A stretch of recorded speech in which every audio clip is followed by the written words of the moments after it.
पाकिस्तान ने West Indies के खिलाफ मस्ट नीडेड T20 सीरीज़ जीत ली है, क्योंकि पाकिस्तान को फतह की अशद ज़रूरत थी, ख़ासतौर पर जब पाकिस्तान टीम गुज़श्ता सीरीज़ में बांग्लादेश से हार कर आई थी। गो कि आप वेस्ट इंडीज़ की इस फतह को ज़्यादा रेट नहीं कर सकते, क्योंकि इसी वेस्ट इंडीज़ ने गुज़श्ता सीरीज़ में ऑस्ट्रेलिया के हाथों अपने मुल्क में 5 T20 मैचेस हारे, बांग्लादेश के खिलाफ अपने ही मुल्क में 3 T20 हारे, उसके अलावा इंग्लैंड से भी हारे और मुसलसल हार रहे हैं। पाकिस्तान के खिलाफ 2017 के बाद वो एक सिंगल मैच भी नहीं जीत सके थे। तो इस वजह से इस विक्ट्री को बहुत ज़्यादा हाई रेट तो नहीं किया जा सकता, लेकिन ये ज़रूर है कि पाकिस्तान के प्लेयर्स को इसे एतमाद मिला है, इसे यकीनन एतमाद मिला होगा। लेकिन अभी भी सवालात ये हैं कि क्या हम एशिया कप 2025 के लिए तैयार हैं? क्या पाकिस्तान ने अपनी खामियां दूर कर लीं? इस सीरीज़ में हमारा जो पावर प्ले रहा, हमारे जो प्लेयर्स कैसे खेले, उनकी कारकर्दगी कैसी रही, उसके ऊपर बात करते हैं। उसके स्टेट्स जो है आपके सामने रखता हूं।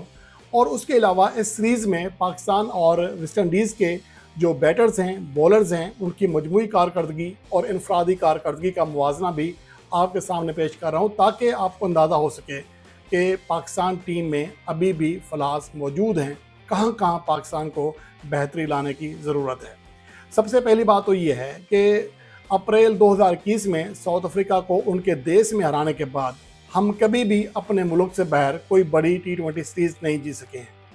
या तो हम आयरलैंड से जीते हैं, या जिम्बाब्वे से, एक बार बांग्लादेश से, या फिर वेस्ट इंडीज़ से। इन टीमों के अलावा हम किसी बड़ी टीम को शिकस्त नहीं दे सके हैं। तो ये एक बड़ा मसला, ये आज से नहीं है, ये 2021 से चल रहा है।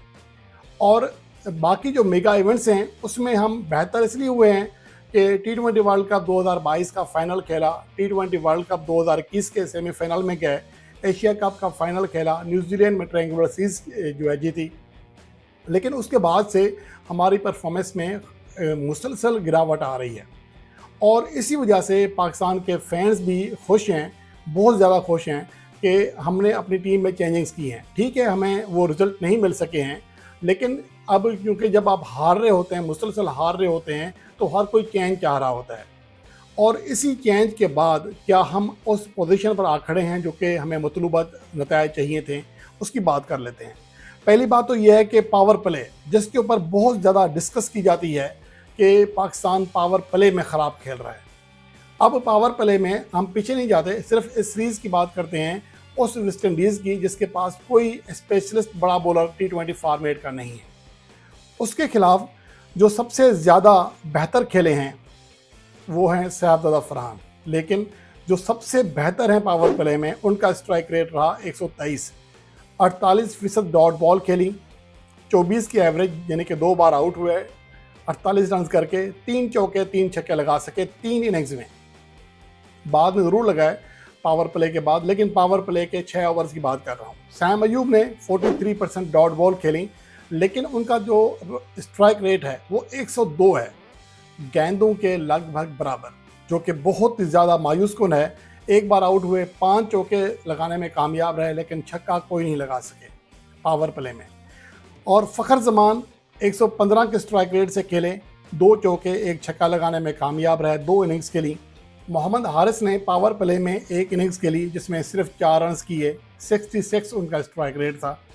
तो ओवरऑल देखा जाए तो पाकिस्तान की पावर प्ले में कारकर्दगी बेहतर नहीं हुई है, बल्कि मज़ीद नीचे गिरी है। ये वो चीज़ है जो सॉर्ट आउट करनी है हमारे सेलेक्टर्स ने, हमारी टीम मैनेजमेंट ने, और उसके ऊपर बैठना है। मैं आपको सिर्फ खामियां बता रहा हूँ, ये पाकिस्तान की मैनेजमेंट को सोचने हैं, इनका हल निकालना है। उसके बाद अगर बैटर्स की बात करें, इस सीरीज़ में ओवरऑल पाकिस्तान ने बेहतर परफॉर्म किया वेस्ट इंडीज़ के बैटर के मुकाबले में। ओवरऑल तो बहुत अच्छी परफॉर्मेंस नहीं है, मजमूई तौर पर 130 से नीचे हमारा स्ट्राइक रेट रहा, 129.72, 3 फिफ्टियाँ बनी और एवरेज 24 की रही, 24 चौके और 24 छक्के लगे हमारी जानिब से। इस बार पाकिस्तान के बैटर्स सिक्सर बैट्समैन दिखाई दिए, जो कि काफ़ी अरसे के बाद ऐसा दिखने में आया। और वेस्ट इंडीज़ के बैटर्स ने 32 चौके 22 छक्के लगाए, उनकी जानिब से 2 50 आई। उनका स्ट्राइक रेट पाकिस्तान से नीचे रहा, 123.20। और बैटर्स की बात करें तो इस सीरीज़ के तीनों जो टॉप स्कोरर हैं वो पाकिस्तानी थे, जो खुशाइंद है पाकिस्तान के लिए। लेकिन यहाँ पर अहम चीज़ ये भी है कि इनका स्ट्राइक रेट कितना है। सैम अयूब पावर प्ले में ज़्यादा बेहतर नहीं खेले, लेकिन बाद में उन्होंने इसको रिकवर किया। जैसा कि आज का मैच था, आखिरी T20 मैच, पावर प्ले के दौरान 16 गेंदों पर सिर्फ 16 रन किए थे, लेकिन बाद में उन्होंने इसको बेहतर किया, हिटिंग की, 50 भी की और किसी हद तक अपनी जो डॉट बॉल्स थी या कम स्ट्राइक रेट था उसको कवर कर लिया। और 135 के स्ट्राइक रेट से खेले, 2 फिफ्टियाँ की, 10 चौके जो उसके सबसे ज़्यादा चौके हैं सीरीज़ में किसी भी बैटर के, और 4 छक्के लगाए। शहजाद फरहान ने 5 छक्के 5 चौके लगाए। 126 से ज़्यादा उनका स्ट्राइक रेट रहा, 30 की एवरेज ही, मिली जुली परफॉर्मेंस है, बहुत ज़्यादा आउट क्लास नहीं है। हसन नवाज बहरहाल ओवरऑल शानदार रहे, 164 के स्ट्राइक रेट से खेले, 2 चौके और 8 छक्के लगाए, छक्के यानी कि 4 गुना ज़्यादा छक्के लगाए, और सबसे ज़्यादा छक्के इस सीरीज़ में हसन नवाज ही ने लगाए थे। उनके ऊपर थोड़ा काम करने की ज़रूरत है। बेहतरीन प्लेयर हैं, मिडल ऑर्डर में हमें जो एक अच्छा खिलाड़ी मिल गया है। गो के एज ए ओपनर उनकी पाकिस्तान टीम में एंट्री हुई थी और डोमेस्टिक क्रिकेट में भी ओपनिंग ही करते हैं, लेकिन जैसे जैसे वो आगे बढ़े हैं तो उनका career as a middle order batsman, as a match finisher ज़्यादा अहम हो गया है। तो ये पाकिस्तान के लिए पॉजिटिव चीज़ है कि फ़खर जमान जो कि पहले चौथे नंबर पर आउट क्लास परफॉर्मेंस देते आ रहे थे, उन्हें दोबारा टॉप ऑर्डर में भेजा गया, वहाँ पर वो फेल हो रहे हैं, लेकिन हसन नवाज की शक्ल में हमें एक अच्छा मैच फिनिशर मिल चुका है। उसके बाद फ़खर जमान और आगा सलमान 113 के स्ट्राइक रेट से खेले, फ़खर जमान 111 के स्ट्राइक रेट से खेले। फ़हीम अशरफ, उनका स्ट्राइक रेट बड़ा शानदार रहा, 192 का, मुख्तसर खेले, 12.5 की एवरेज थी, लेकिन उन्होंने डेथ ओवर्स में बहरहाल परफॉर्म किया। मोहम्मद हारिस, अब उनके ऊपर जब ये बात करते हैं तो बहुत सारे लोग ये सोचते हैं कि मैं इसलिए उनके ऊपर बात कर रहा हूँ कि मोहम्मद रिजवान की वापसी चाह रहा हूँ। यार, एक बंदे ने रन्स नहीं किए तो क्या बोलें, हर मैच में 200 प्लस रन के स्ट्राइक रेट से खेल रहा है। मजमूई तौर पर 133 उनका स्ट्राइक रेट रहा, लेकिन एवरेज रही 6 की, 6 रन फी इनिंग्स, और पूरी सीरीज़ में 1 छक्का लगा सके। तो ये पाकिस्तान के बैटर्स की कारकर्दगी रही है। खुशदिल शाह और मोहम्मद नवाज़ की कारकर्दगी इससे भी बुरी रही, दोनों सिर्फ 11 रन कर सके। उसके बाद अहम जो चीज़ है ये है हमारी बैटिंग के एनालिसिस। उसके बाद हम बात करते हैं बॉलर्स की। इस सीरीज़ में पाकिस्तान के स्पिनर्स का बहरहाल अहम किरदार रहा, और ये एक पॉजिटिव चीज़ इसलिए है कि हमने एशिया कप भी स्पिन कंडीशंस में खेलना है, T20 वर्ल्ड कप 2026 भी लगभग सेम कंडीशंस में खेलना है। UAE में यानी कि दुबई में हमारे ज़्यादा मैचेस हैं एशिया कप के, और T20 वर्ल्ड कप 2026 के हमारे श्रीलंकन सरजमीन पर मैच होंगे, वहाँ की पिचेस पर मैचेस होंगे। तो उस तनाजुर में पाकिस्तान के लिए खुश आइंद चीज़ ये है कि स्पिनर्स ने बहरहाल शानदार खेल पेश किया, वो भी वेस्ट इंडीज़ के खिलाफ जिनके बैटर्स स्पिनर्स को खेलने में महारत रखते हैं। पाकिस्तान के स्पिनर्स ने 15 विकेटें हासिल की सीरीज़ में, और 6.27 का शानदार इकनॉमी रेट रहा, 13 की एवरेज रही, हर 13वीं गेंद पर विकेट हासिल की, हर 2 ओवर्स के बाद उन्हें विकेट मिली। इसके मुकाबले में वेस्ट इंडीज़ के बॉलर 27 ओवर फेंक कर सिर्फ 6 विकेट हासिल कर सके। एवरेज भी अच्छी नहीं थी पाकिस्तान के मुकाबले में, एवरेज, और उसके अलावा स्ट्राइक रेट भी अच्छा नहीं था, दुगनी गेंदें फेंकना पड़ी उनको, और फी ओवर लगभग 1 ज़्यादा रन भी दिया। इसके अलावा अगर इनफरादी तौर पर देखें तो मोहम्मद नवाज़ ने सबसे ज़्यादा 7 विकेटें हासिल की, सैम अयूब ने 5 विकेटें हासिल की, सुफियान मुकीम ने 3 विकेटें हासिल की। ये 3 ही स्पिनर थे जिन्होंने सीरीज़ में 2 से ज़्यादा विकेटें हासिल की। इनमें सुफियान मुकीम का इकनॉमी रेट बड़ा शानदार रहा, गो कि उन्हें विकेटें हासिल करने में दिक्कत हुई 3 मैचेस में 3 विकेटें, लेकिन 4.91 उनका इकनॉमी रेट रहा, 5 रन फी ओवर से भी कम इकनॉमी रेट से बॉलिंग कराए, जो कि बहुत ज़्यादा अहम किरदार अदा करता है T20 मैचेस में इस तरह का इकनॉमी रेट। तो अपना इम्पैक्ट छोड़ने में वो कामयाब रहे, और उसकी वजह से कई मैचेस का जो नतीजा है, नक्शा है, वो बदला है। आज के मैच में अगर एक तो उनकी कफ़ायती बॉलिंग, और उस मौके पर उन्होंने जैसन होल्डर को आउट किया जब अशद ज़रूरत थी, तो इसका इम्पैक्ट बहुत बड़ा पड़ेगा आगे एशिया कप के ऊपर भी, और T20 वर्ल्ड कप में हमारे स्पिनर्स बहरहाल परफॉर्म करने में कामयाब रहे हैं।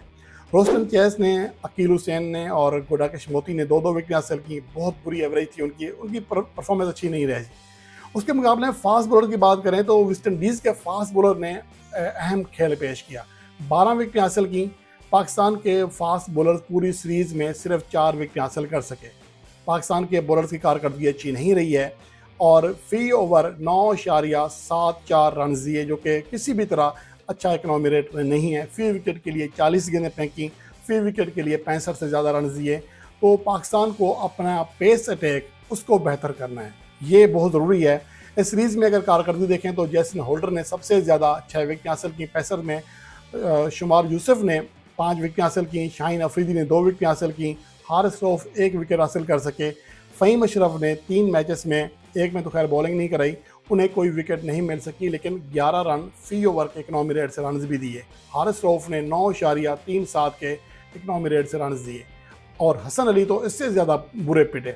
तो ओवरऑल देखा जाए तो शाहीन अफरीदी के अलावा पाकिस्तान का कोई भी पेसर इस सीरीज़ में बेहतर परफॉर्म नहीं कर सका है, जो कि पाकिस्तान के सिलेक्टर्स के लिए, मैनेजमेंट के लिए तशवीशनाक बात है। उन्हें ये पहलू लाजमन देखना पड़ेगा कि अगर हम एशिया कप 2025 जीतने की उम्मीद कर रहे हैं तो इस पेस अटैक के साथ या इस पेस अटैक की इस कारकर्दगी के साथ कम से कम हम ये उम्मीद नहीं कर सकते। गो के हमारे पास ज़्यादा ऑप्शंस नहीं है कि हम एक साथ अपना पेस अटैक ही चेंज करें, लेकिन इसको बेहतर करने की अशद ज़रूरत है। इसके हवाले से आपकी क्या राय है कि एशिया कप 2025 में पाकिस्तान को क्या चेंजेस करना ज़रूरी हैं, वो आप कमेंट सेक्शन में बता सकते हैं। इसके बाद हम एक तफसीली वीडियो बनाएंगे कि एशिया कप और ट्रायंगुलर सीरीज़ में दर हकीकत पाकिस्तान टीम में कहाँ कहाँ चेंजिंग्स होनी चाहिए।